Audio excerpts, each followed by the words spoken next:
Every year, people of all backgrounds gather to witness me drop the only objectively true opinions that have been proven by science to be flawless in every single way. As before, I'm including all the games that I played this year instead of solely the ones that came out this year.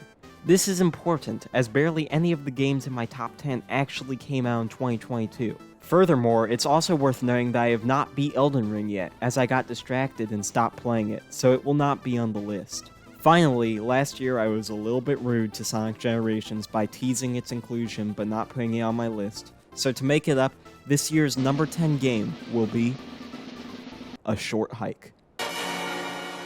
A lot of games centered around exploration tend to stretch a small amount of content across a large, uninteresting landmass. A Short Hike takes the opposite approach. It only takes a couple hours to beat, but that time is filled with wholesome fun. The movement feels nice, and the open structure encourages you to think outside the box on how to get higher on the mountain. If you are seeking a cozy, fun time, I do not think you can go wrong with A Short Hike. Super hot. Just makes you feel cool. Beyond the gunplay and slow-mo, the stress of only having one life before you die really makes situations tense. It makes Super Hot have this puzzle-like quality to it, where planning out where you should go in a level is just as rewarding as actually playing it. Super Hot also deserves a spot on this list just because of the way it says, super hot. Now, are you one of those people who begs for a game that simulates being in a toxic, manipulative relationship? First, are you okay? But second, you should play Needy Streamer Overload. You see, the people who made this game figured out the way to simulate an unhealthy relationship is by having you manage 1,000 different things while the visuals give you a seizure. The constant assault of different elements fits perfectly with the narrative that they are trying to construct by making you feel constantly overwhelmed while trying to chase a high that became impossible a long time ago. If you are a fan of management games, this is for you. If you're a fan of somewhat bizarre games, this is for you. If you're a fan of stressing out over everything, this is for you. Metal Gear Rising can be a roller coaster of quality at times, but there are so many great moments that I would feel wrong not including it on this list. And even though it does have its rough patches, you are flying through the game at such a pace that it doesn't even really matter. Rising is over the top in the best way possible, both in its gameplay and in its characters, making it an extremely memorable experience that still feels unique years after it came out. Okay, let's move on to number 6. That's how it's like to play Resident Evil 2 Remake. Good game.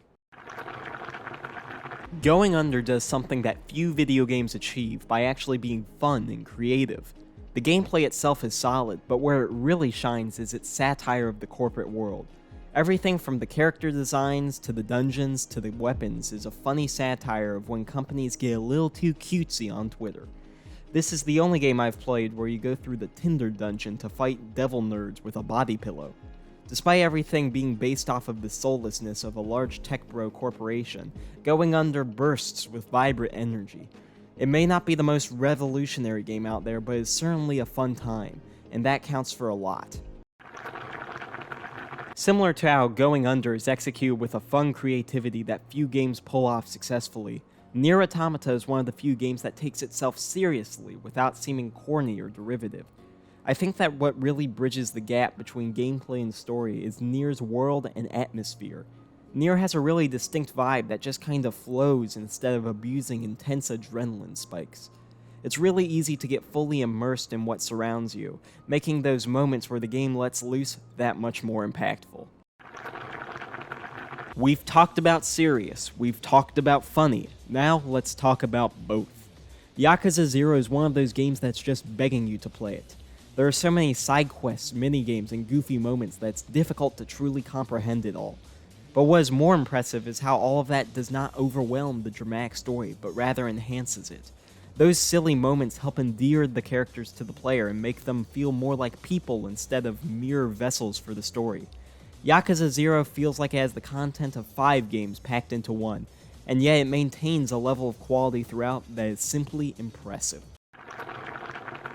I know I might seem like a crazy person to some for putting Tetris Effect as my number 2 game, but you have to play it. When I tell you how much non-gameplay elements can elevate how it feels to play a game, Tetris Effect is the type of thing I'm talking about. This game is hypnotic, and showing you gameplay or playing parts of the soundtrack will never fully capture how it's like to actually play it. You wanna know how to fix that? Go play it.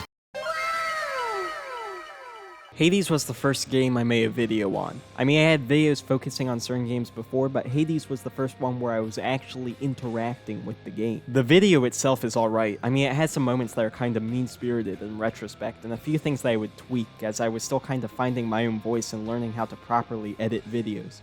But what was more troubling was the fact that I had pirated Hades in order to make it. After dying to the Bone Hydra, I realized I could not let myself continue the game without playing it legitimately. It was just too good to solely pirate it. So the next year I bought it, and played it for over 70 hours. What is stunning about Hades is how even the tiniest details feel like they have a huge amount of effort behind them. It's not going for moments that scream, "Look at me, I'm a quality game." Rather, it just is a quality game. I tend to get burnt out on games very quickly, but with Hades I found myself trying challenging runs after I beat the game just to squeeze out the last bit of fun it had to offer. I realize playing a lot after beating a game is typical for most people, but it is not typical for me. And so the fact that I was still hungry for more after playing hours upon hours is the biggest seal of approval I can give to a game. See ya.